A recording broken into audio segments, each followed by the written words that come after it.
When I was in my last year of college, I was raped, and a month after that, I found out that I was pregnant as a result of that rape. Abortion was a consideration early on.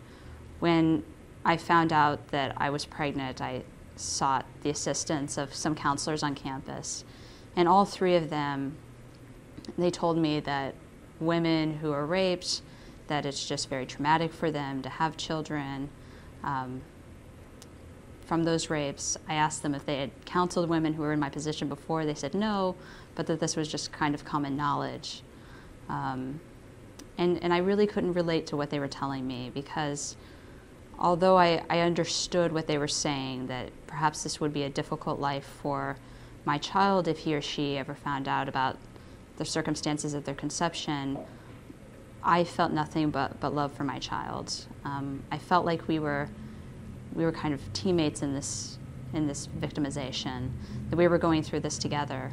I couldn't get my mind to the point where I could actually go to a clinic and have an abortion. I remember vividly the day that I decided that I was having my child, and I think it was the first time that I had smiled in 3 months. It was just such a relief, and I just felt an absolute joy in knowing that my child was going to be born, and I thought, we're going to make it, and we're going to make it together. After I gave birth to my daughter, I faced several difficult obstacles that a lot of women who conceive through rape and then decide to raise their child face. A lot of women in my circumstance, I think, would be surprised to know that there are very few legal protections that protect them from their rapist. Only 17 states within the United States have passed laws that restrict the parental rights of men who rape. As a result of that, men who rape are allowed custody and visitation privileges over the children that they father through their crimes. I think that the problem stems from the way that we as a society, and that's in popular culture, that's our politicians, talk about the pregnant, raped woman. We talk about this woman and we assume that she is a victim of her pregnancy, not just a victim of her rape.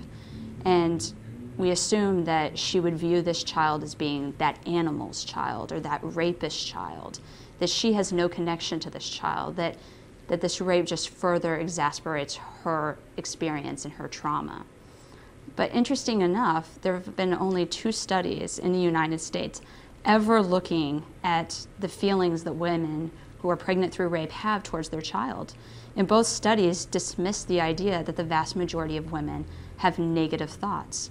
Instead, women often have differing thoughts. While maybe initially they are traumatized and unhappy about their pregnancy, over time, and by time I mean just a matter of days or even weeks, they come to love this child. They come to see value in their children. And so many women choose to give birth to their children. Some choose adoption because perhaps they're just not ready to raise a child because this is an unintended, not an unwanted pregnancy. Or they will choose to raise the children themselves, like I did, and are very happy with that decision. So I think lawmakers just assume too much, and they assume without having any hard facts or statistics to back them up.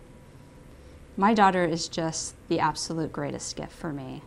I think that the biggest problem I've had in recovering from my rape is that for so long I wanted to go back and be the person that I was before the rape. And what my daughter taught me is that there is value to who I have become after my rapes. And the value is in being a mother to her, in learning to love in an absolute unconditional way, to start seeing the innocence and the beauty in life again. She's taught me all of that. I have absolutely no doubt that my daughter was a gift from God to help me to overcome and survive this experience. And she will forever know that she changed her mother's life for the better.